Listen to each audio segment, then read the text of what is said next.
on a stormy night in March 1847. Terrified cries echoed from the Rutherford plantation house, sounds that neighbors swore would haunt Pennsylvania County for generations. What began as a simple poker game between wealthy tobacco planters spiraled into a wager so disturbing that every official record of it was hidden away for more than 100 years. The men at that table weren't betting money or land. They gambled human lives, and when the final card was turned, the fallout sent shockwaves through Virginia's most powerful families, leaving behind mysterious deaths, ruined fortunes, and a silence carefully guarded at the highest levels of state government. To understand how one evening could dismantle the social order of a county, you first have to know what Pennsylvania looked like in 1847. This was one of Virginia's richest tobacco regions, where sprawling plantations stretched along the Rappahannock River. Like miniature kingdoms ruled by men who believed their wealth and status placed them above consequence. The soil here produced some of the finest tobacco in the South, enriching families whose names carried weight in banks, railroads, and politics across the Commonwealth. Among them stood the Rutherford estate Thorngate Manor, commanding over 3,000 acres of prime land. Colonel Harrison Rutherford, age 43, had inherited not only the estate but nearly 200 enslaved workers whose labor sustained the family's fortune. His mansion, a grand Georgian structure with white columns and wide verandas, sat high above endless fields of tobacco that seemed to roll on forever. Harrison was more than a planter. He was a county leader whose influence touched markets as far as New York. But at Towson, his pride was his daughter Margaret. 18 years old, admired for both her beauty and her sharp mind. She spoke French, played piano with grace, and moved easily through the refined conversations of Virginia's elite. Suitors lined up from across 3 counties, though her father was careful in choosing who could even attempt to win her hand. Yet the Rutherford household also held another remarkable figure, Caesar Wellington. Born enslaved on the plantation, Caesar had secretly learned to read and write a dangerous defiance of the law. By 35, he had become known for his gift with numbers, a rare brilliance in mathematics and finance that unsettled the very foundations of what Virginia's ruling class believed about slavery. It was within this world of power, wealth, beauty, and quiet defiance that the poker game unfolded, and with it a bet that would forever stain the legacy of Pennsylvania's plantation elite. Harrison had recognized Caesar's gift with numbers years earlier, and in a move that shocked many of his peers, he began relying on him not just as a laborer, but as a trusted advisor. Caesar managed the plantation's ledgers, tracked trade accounts, and even weighed in on investment opportunities. What began as an experiment turned into an advantage so profitable that Harrison's neighbors whispered about it behind closed doors. The scandal wasn't just that Caesar was treated better than most enslaved men living in a modest but comfortable room inside the main house. Instead of the quarters, it was that Harrison had come to depend intellectually on someone he legally owned. Their uneasy partnership blurred the rigid lines of their society in ways no one dared acknowledge openly. Outside of this unusual alliance, Harrison's world was anchored by his regular poker companions, men whose reputations carried as much weight as their fortunes. Judge Cornelius Petton came from a family that had helped draft Virginia's Constitution, his courtroom decisions shaping the very laws that governed the Commonwealth. Dr. Samuel Fitzgerald, owner of the neighboring plantation, doubled as the physician of choice for the county's wealthy families. And then there was Marcus Bogard, the newcomer, with a Charleston pedigree and a gambler's reputation so sharp it bordered on predatory. His uncanny ability to read opponents made him both respected and feared at the table. For more than 2 years, every Thursday night, these 4 men gathered in Harrison's study at Thorngate Manor, where bourbon flowed, cigars smoked, and fortunes shifted across the green felt. At first, the games had been about small wagers, a few dollars here and there. But pride and rivalry slowly inflated the stakes until thousands could be lost in a single hand. Yet money wasn't the true prize. These games were battles of will tests, of nerve contests, of ego played out in the flicker of lamplight.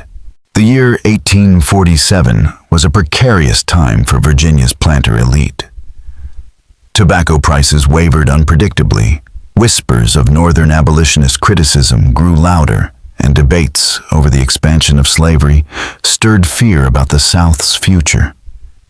To admit such worries openly would have been social ruin, but the unease hung in the air, shaping every decision. On the night of March 18th, the storm outside matched the mood inside Thorngate. Rain tapped steadily against the tall windows of the study as Caesar set the stage for another contest. He laid out fresh cards, polished crystal decanters filled with bourbon and brandy, and lit the great oak fire that painted shadows across the mahogany-paneled room. Everything was in place for yet another Thursday game, though none of the men suspected that this night would end differently than any before it. Caesar moved through his duties with the same quiet precision that had long made him indispensable to Harrison. Yet there was something different about him that night. His hands were steady, but his eyes lingered on objects in the room, as if he sensed what was coming before anyone else did.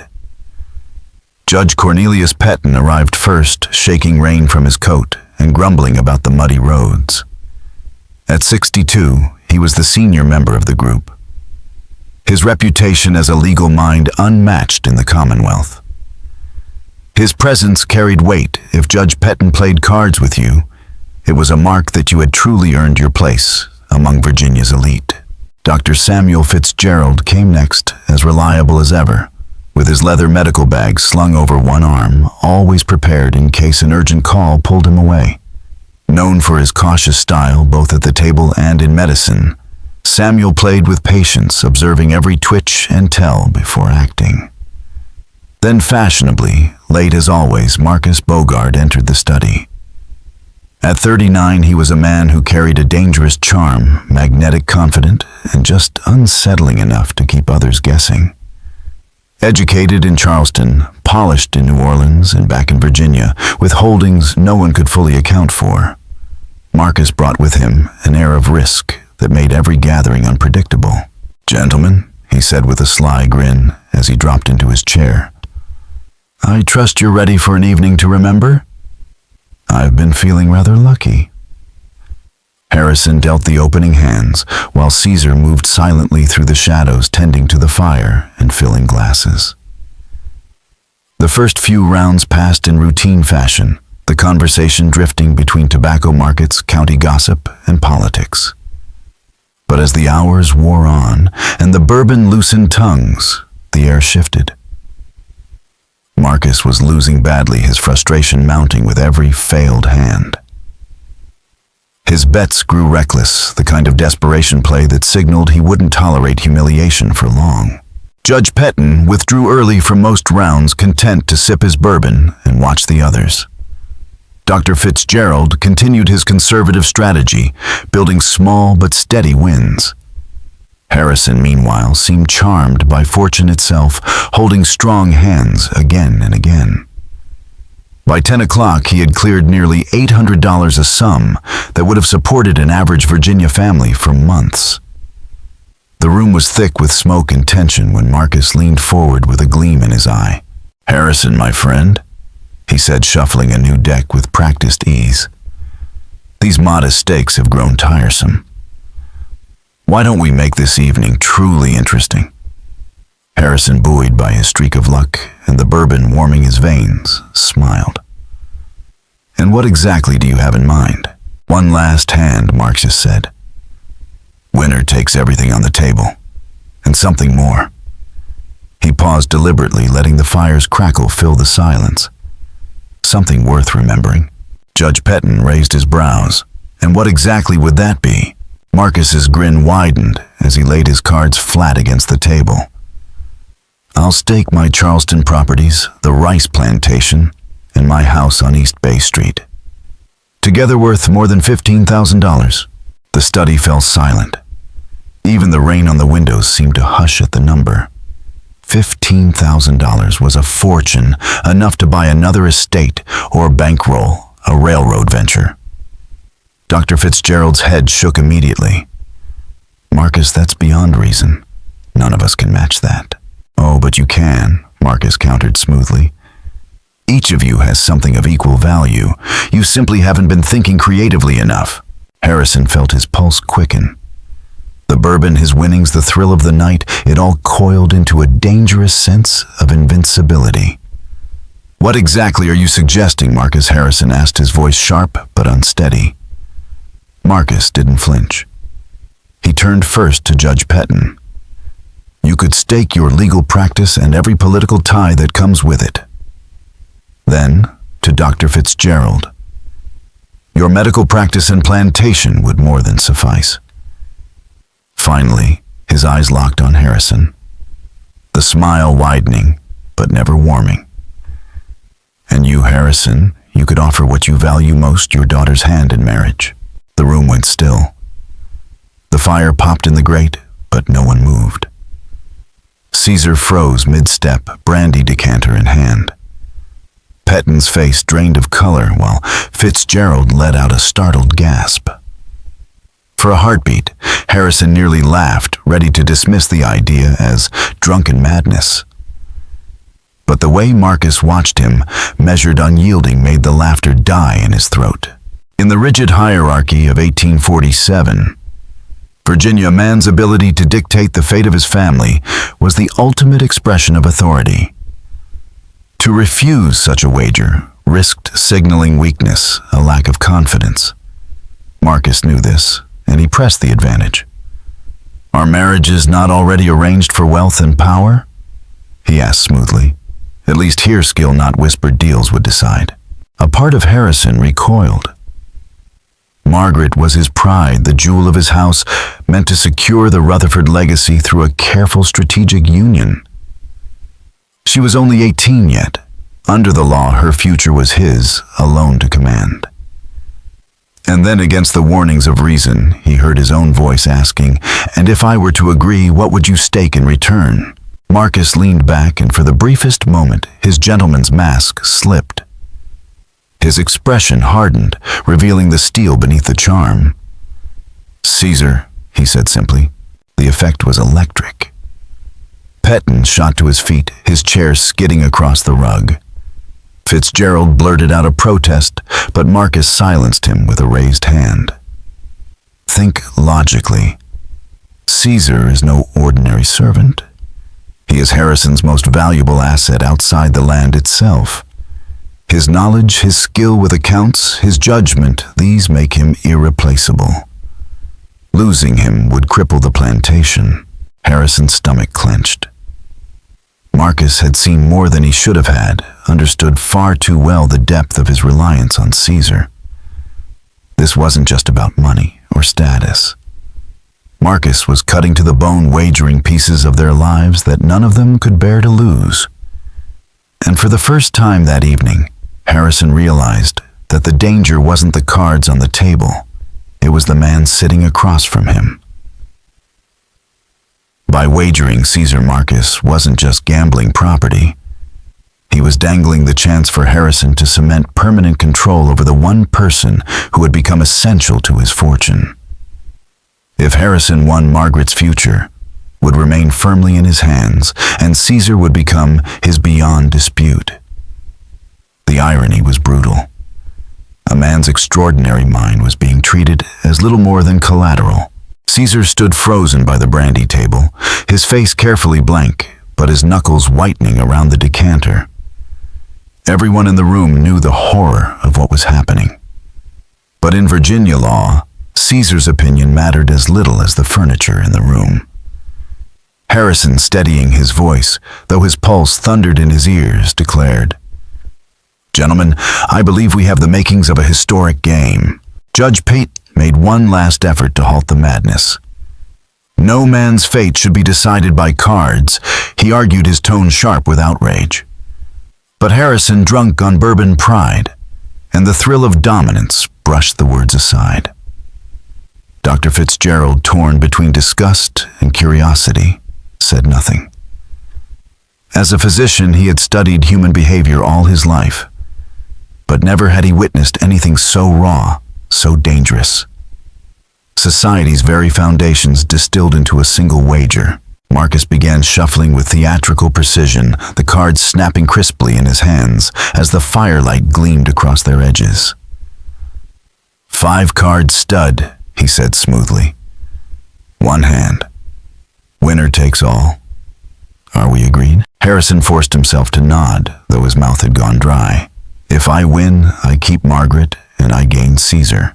And if I win, Marcus replied, his smile thin as a blade, I claim Margaret's hand in marriage. Caesar stays yours. Then, almost as an afterthought, Marcus added one more thing. Caesar deals the cards. The words landed like a blow. Having an enslaved man deal in such a momentous game was unheard of. But Marcus's reasoning was flawless and cruel. Who better to guarantee fairness than the man whose own fate is at stake? Caesar's hands trembled as he accepted the deck. The symbolism was staggering, his life reduced to the shuffle and turn of pasteboard rectangles. He stepped to the head of the table, his expression carefully composed, yet when Harrison glanced at him, he caught a glimmer in Caesar's eyes that was not fear but something colder calculation. The first cards were dealt with aching slowness. Harrison's whole card slid before him, the 10 of hearts. His face-up card followed the king of spades. A strong start enough to send a rush of confidence through him. Marcus's down card remained hidden, his up card a jack of diamonds. The next round brought Harrison the king of hearts, 2 kings showing. Marcus drew the queen of diamonds, the beginnings of a straight. The room thickened with tension as each man measured the other. Pair of kings bets. Caesar announced, his voice barely more than a whisper. Harrison pushed $500 into the pot, nearly half of his winnings. Marcus matched instantly, his gaze locked on Harrison with unnerving intensity. Then came the third face-up card, the turn that would shift the night's destiny. Harrison received the 10 of spades, 2 pair kings and 10s. His chest swelled with triumph. This was strength undeniable, and he could feel the bourbon, the firelight, and the weight of the moment wrapping around him like a crown. Marcus's 10 of diamonds hit the table like a thunderclap, lining up with his jack and queen. When the 9 of diamonds followed, the room seemed to shrink around the table. 4 diamonds in sequence, shimmering with the promise of either glory or ruin. If Marcus's whole card was the 8 of diamonds or the king of diamonds, Harrison's full house would be crushed by one of the rarest hands in the game. Caesar's voice was calm, but carried the edge of finality. Gentlemen, it's time to reveal the whole cards. Harrison flipped his 10 of hearts, his throat dry as he forced the words out. Full house. Kings over 10s. It was the kind of hand that on any other night would have ended things in triumph. But Marcus lingered. His fingers rested on the last card as though savoring the moment, then, with agonizing slowness, he turned it over. The 8 of diamonds. A straight flush. 8, 9, 10. Jack, queen of diamonds, an executioner's verdict in red and black. Only a royal flush could beat it. And that wasn't what Harrison held. The silence that followed felt heavier than the storm outside. Judge Petton's jaw hung open. Dr. Fitzgerald's hands trembled at his sides. Harrison's chest heaved as if he were drowning in air. His unbeatable hand had been obliterated, his daughter's future signed away by the cruel turn of a single card. When Marcus finally spoke, it was barely more than a whisper, yet the words cut sharper than any blade. Gentlemen, I believe we have a winner. The night unraveled into a haze of disbelief. Petton left first, muttering about the devil's hand. Fitzgerald lingered, torn between fascination and horror, before retreating into the rain. Only Harrison and Caesar remained in the study, the the fire reduced to a sullen red glow. Harrison sat paralyzed at the table, staring at the cards that had undone him. Caesar stood near the window, watching sheets of rain streak the glass, his very existence caught in limbo. Legally, Marcus now owned him, though the transfer required papers. Until then, he belonged to no one and everyone at once. At last, Caesar spoke the formality of his words, at odds with the quiet defiance in his tone. "Master Harrison, what will you tell Miss Margaret?" Harrison lifted his face, and Caesar saw tears running down the man's cheeks. In all the years of crises and loss, Harrison Rutherford had never cried until now. "I don't know," he whispered, his voice breaking. "How do you tell your daughter you've gambled away her life? To a man she doesn't even know." The weight of it stretched far beyond family. Legally, the wager was binding. 2 unimpeachable witnesses had seen and heard everything. Socially, it was ruinous. The plantation aristocracy of Pennsylvania County would whisper, then shout, and finally condemn. A father gambling his daughter's hand in marriage, it struck at the very foundations of Southern honor. Marcus Bogard, meanwhile, had departed with a measured calm, his satisfaction cloaked in civility. He shook Harrison's hand as if sealing a business deal, promising to return the next day to finalize his prize. For Harrison, the night had ended in a silence that would never lift. For Marcus, it had only just begun. There had been triumph in Marcus's eyes when he left the night before, a glimmer that told Harrison this had been his plan all along. By the time dawn spilled its pale light over Thorngate Manor, Harrison could no longer avoid the truth. He dragged himself from the study, his body heavy with sleeplessness, and went to find Margaret. She was in the morning room reading poetry over her untouched breakfast. When she looked up, her brow furrowed at the sight of him. "Papa, you look dreadful. Were you up all night at your game?" Harrison sat opposite her, his gaze fixed as though he were memorizing every feature.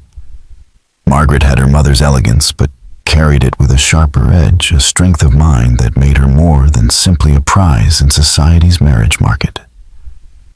At 18, she had suitors lined up from the wealthiest families in Virginia. And now, with one turn of the cards, her life had been bargained away to a man she scarcely knew. "Margaret," Harrison began, but the words crumbled in his throat. She set her book aside, her expression tightening. "You're frightening me. What's happened?" So he told her about the cards, the wager, the devastating loss. He tried to frame it with reason, to emphasize how strong his hand had been, how unusual Marcus's luck, how in their world such a wager was not as reckless as it sounded.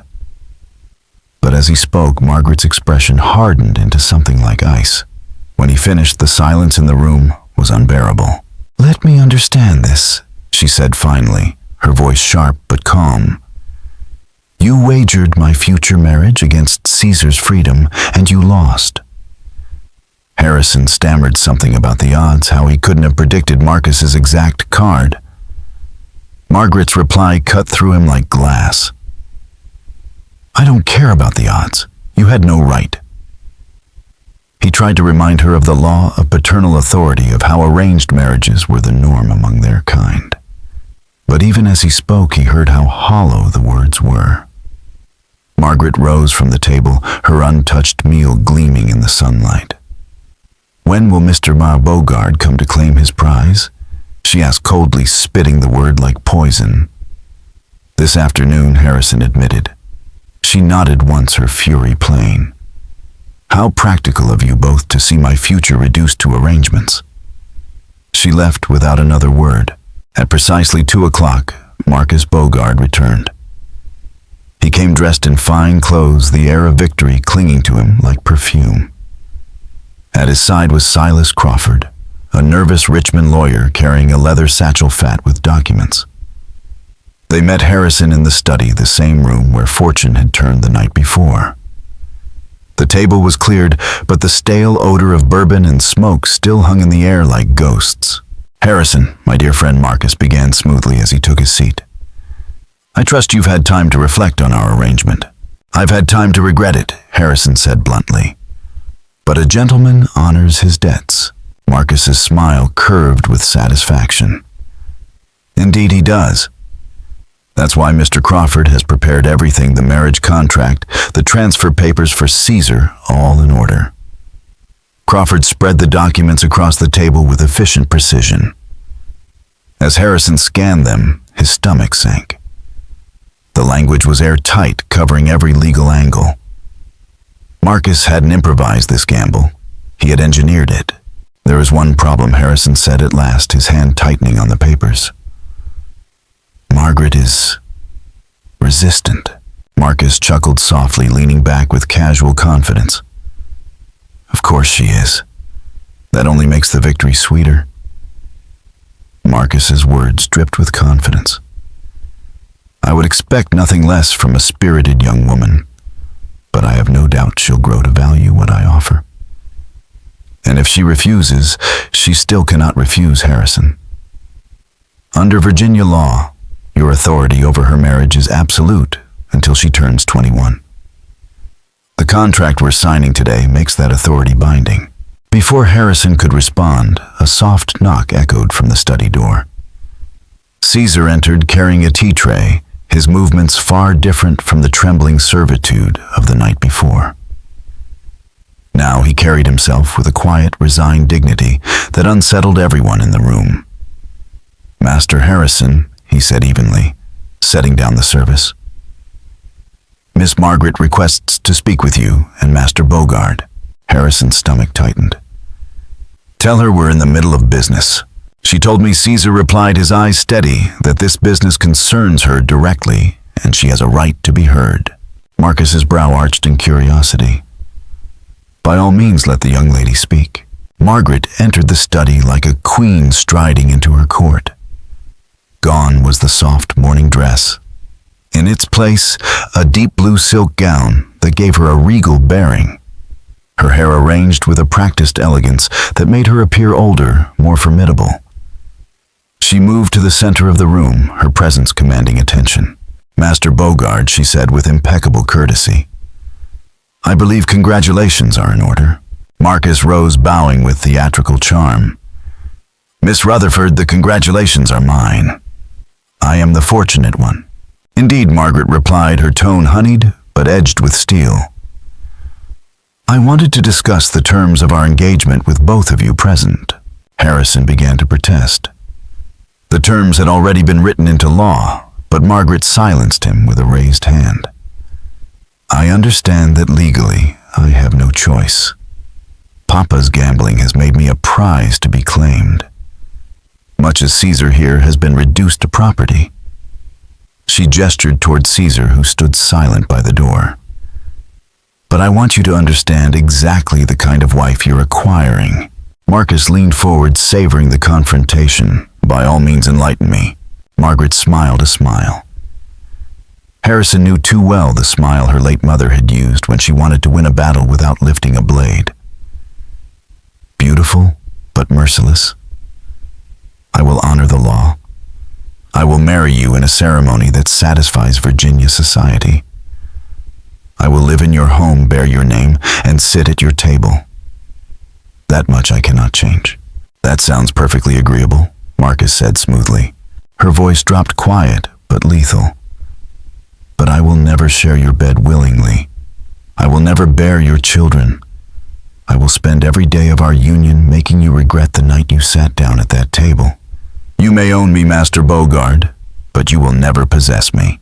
The words landed like a thunderclap. The silence that followed was even heavier than the moment Marcus had revealed his winning hand. Silas Crawford, the lawyer, paled and shifted uncomfortably, as if he wished the floor would swallow him whole.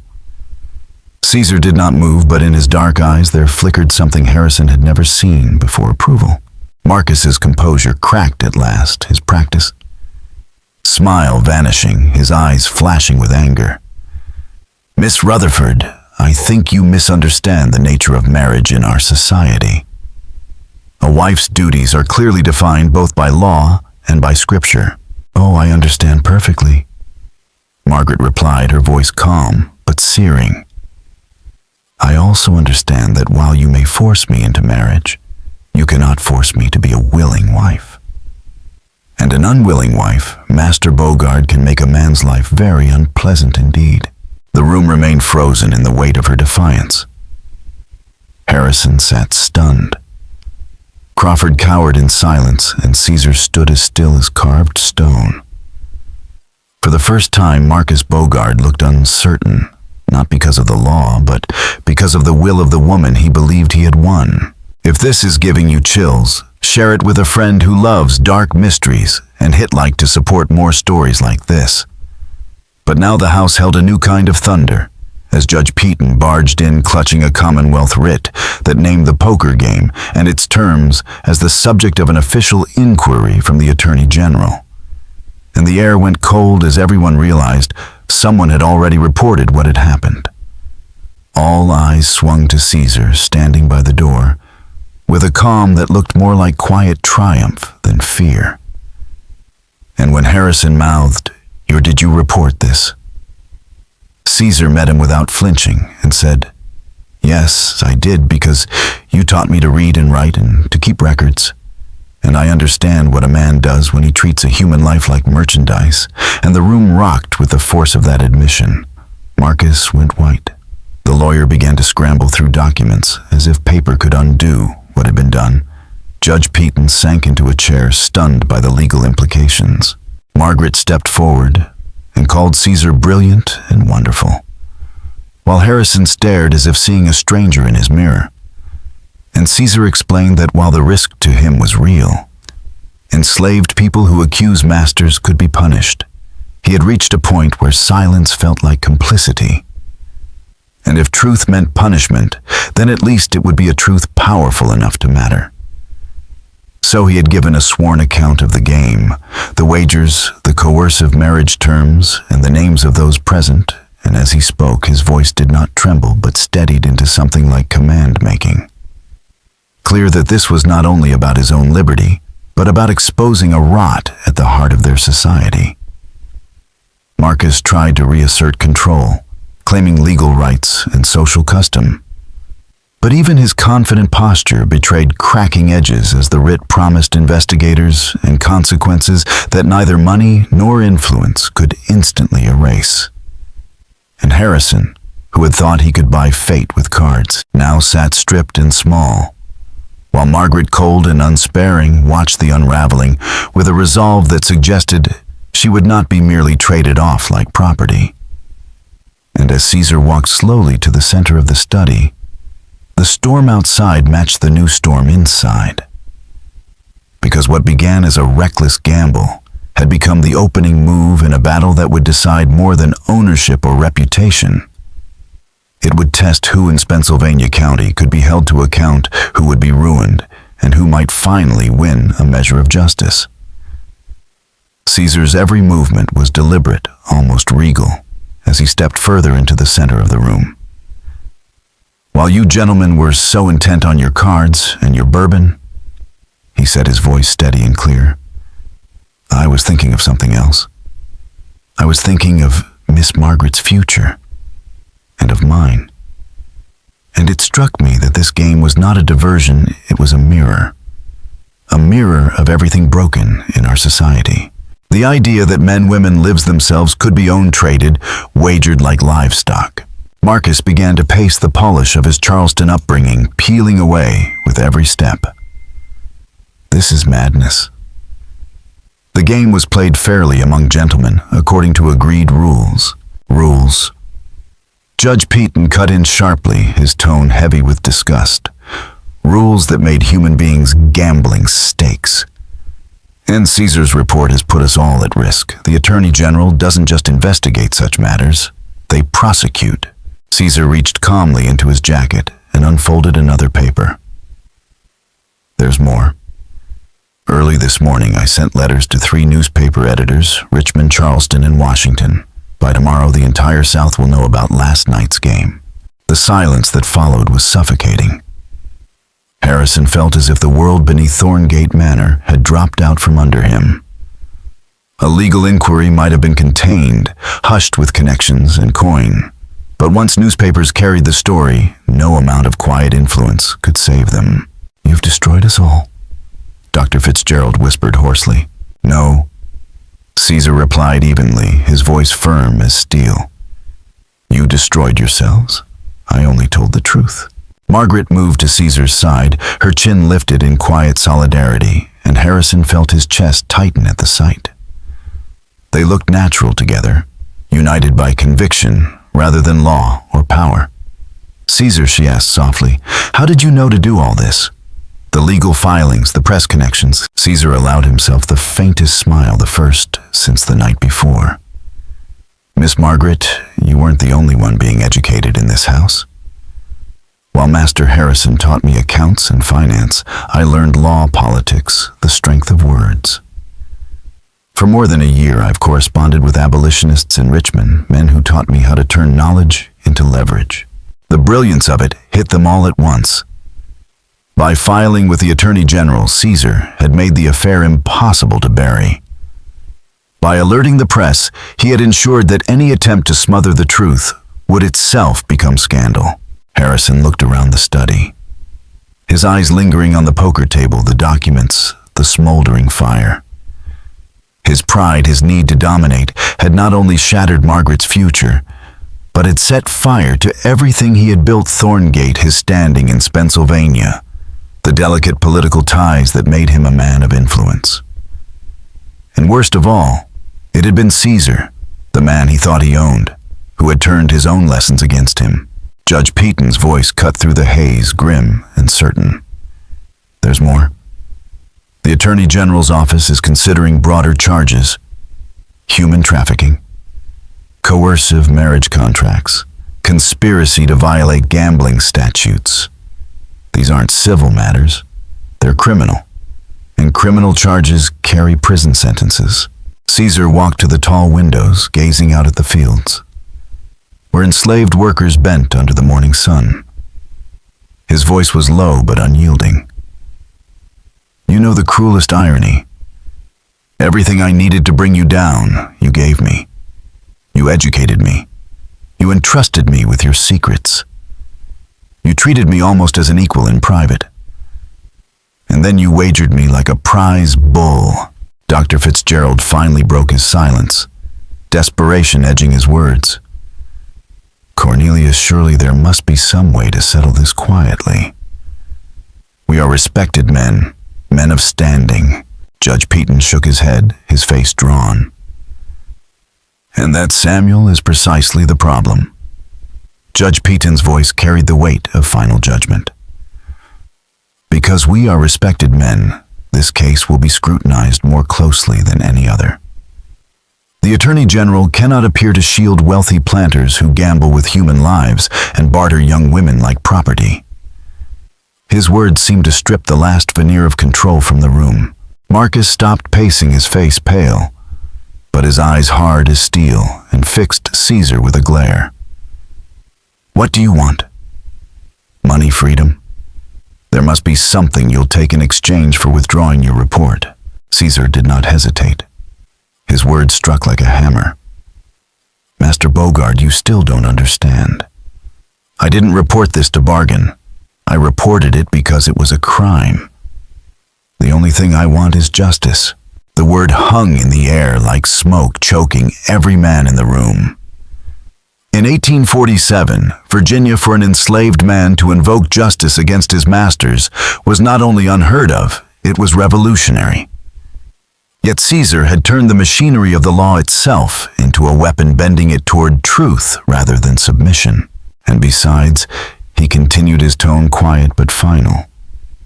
"It's too late for negotiations. The letters are gone. The investigation is underway. By tomorrow morning, everyone in Richmond, Charleston, and Washington will know exactly what you did. The damage is already done." Margaret stepped closer to him, and for the first time, Harrison saw tears in her eyes. Tears not of despair, but of gratitude. "Caesar," she whispered, her voice trembling. "You saved me. You saved us both." Caesar gave her a small, gentle smile. "No, Miss Margaret. You would have saved yourself. You have your mother's fire. I only provided the law." The papers on the poker table, once symbols of power, now looked like damning evidence. Marcus reached for the marriage contract in a sudden burst of desperation. But Judge Peaton's voice cut him down. "Don't touch them. Those papers are evidence now. To alter them would be obstruction of justice." Harrison finally found his voice, though it came out hoarse. "Then what happens next?" Now Peaton said grimly, "We wait. The Attorney General's investigators will arrive. They'll question each of us, examine these documents, and pull apart every thread of our affairs. It may take weeks, even months. But in the meantime, all the agreements made last night are suspended. Margaret cannot be forced into marriage. Caesar's ownership transfer is frozen. Marcus's composure shattered. "This is outrageous. I won that game fairly." Margaret's reply was swift and cold. "You won a game where human lives were treated as stakes. Tell me, Master Bogard, what's fair about that?" Before Marcus could answer, the sound of wheels and hooves echoed up the long drive. Through the tall windows of the study, they saw carriages bearing the seal of the Commonwealth of Virginia. They had expected days, perhaps weeks, before officials arrived. Instead, the law was already at their door. "Gentlemen," Judge Peaton said, as he rose to his feet, smoothing his coat with trembling hands, "we must prepare ourselves. What's coming is the gravest legal proceeding of our lives." What followed would become the most whispered-about scandal in Virginia's legal history. Investigators occupied Thorngate Manor for 3 weeks, interviewing every participant, combing through financial records, and summoning testimony from across Pennsylvania County. The inquiry was led by Catherine Henley, a sharp-minded legal clerk from the Attorney General's office, whose presence was itself a shock. She was among the first women ever employed in such a role, and her precision would ensure that nothing in the Rutherford scandal could be buried quietly. Her arrival was scandal enough. But Catherine Henley's presence in the Thorngate investigation turned out to be transformative. Sharp-eyed and relentless, she dismantled the participants' defenses with a clarity that left the men stripped of their pretenses. In her first session with Harrison, 6 grueling hours, she forced him to confront truths he had avoided his entire life. "Master Rutherford," she asked at one point, her tone measured but merciless, "help me understand how a father justifies wagering his daughter's future on the turn of a card. Was it arrogance, desperation, or simply indifference?" Harrison's halting, incoherent responses revealed more than he intended. That single question haunted him for the rest of his days. Caesar's testimony cut deeper still. Articulate, precise, and fortified with the kind of detailed financial knowledge no one expected from an enslaved man, his deposition reshaped the entire case. Master Rutherford didn't just wager his daughter, Caesar told investigators. He wagered her because he believed losing her would prove his power, that he could determine another person's life with a hand of cards. And Master Bogard wasn't seeking a wife. He wanted ownership. His words reframed the scandal, exposing it not as an evening's folly, but as the distilled essence of systemic abuse. The investigation peeled back layers of Marcus Bogard's life as well. Records from Charleston tied his fortune to illegal slave trading ventures and fraudulent land schemes. His move to Virginia was less about respectability and more about outrunning scandal in South Carolina. Worse evidence emerged that Thorngate was not his first attempt to gamble for a bride. Stories surfaced from Charleston and Savannah, other games that skirted exposure only because his money and connections shielded him. Judge Peaton's involvement sparked what newspapers soon labeled a constitutional crisis.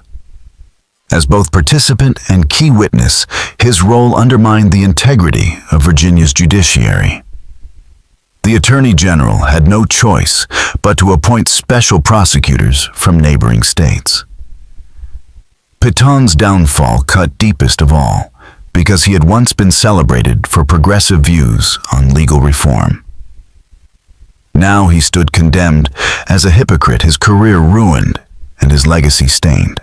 Dr. Fitzgerald, the least culpable, chose cooperation. He corroborated Caesar's account and helped prove Marcus's premeditation. It spared him prison, but not disgrace. Families abandoned his medical practice, questioning his moral character, and whispers in the medical community ensured his reputation never recovered. Meanwhile, the newspapers Caesar had contacted amplified the scandal. Across Richmond, Charleston, and Washington, editorials seized on the story to probe larger truths: the fragility of paternal authority, the moral bankruptcy of treating people as property, the decay at the heart of a planter class convinced of its invulnerability. One piece in the Richmond Enquirer cut especially deep.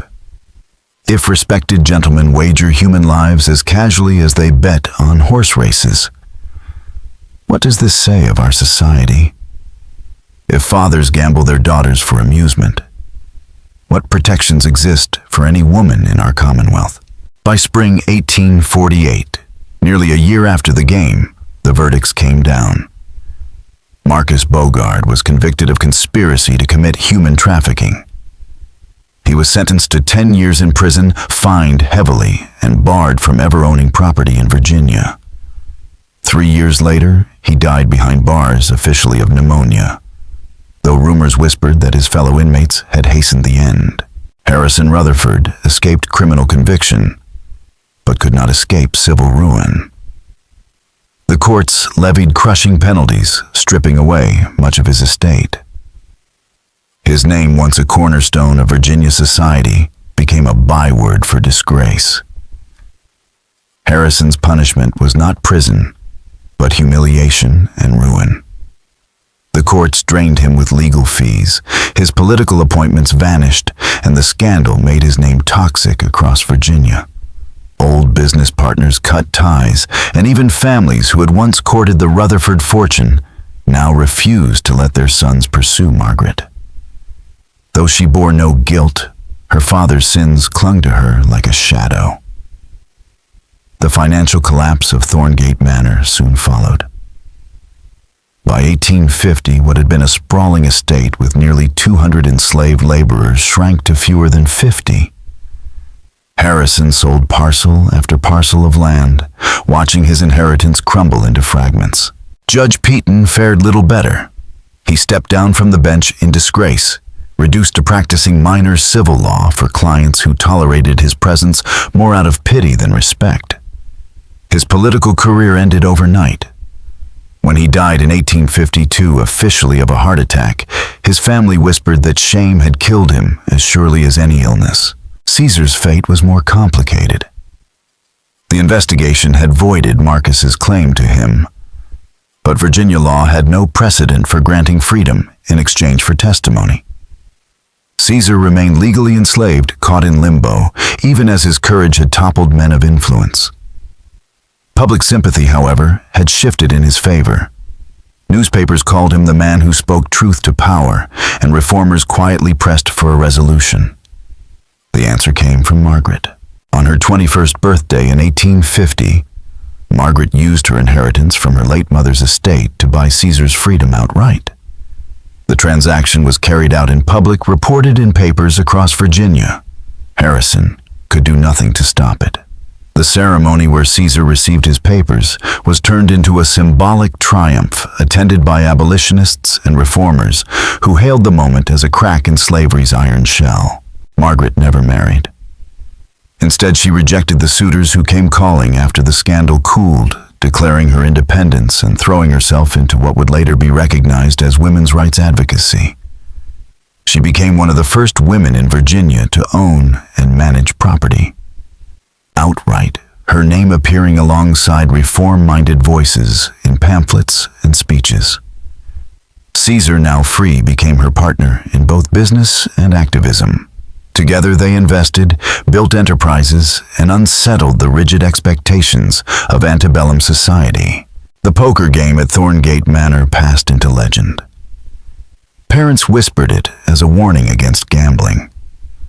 Reformers retold it as proof of how slavery rotted the morals of even the wealthiest men. Over time, details twisted in the telling, but the message endured. Power and arrogance had limits, and even the proudest planter could fall. Harrison Rutherford lived long enough to see the beginning of the Civil War, dying in 1863, as the system he had once embodied began to collapse around him.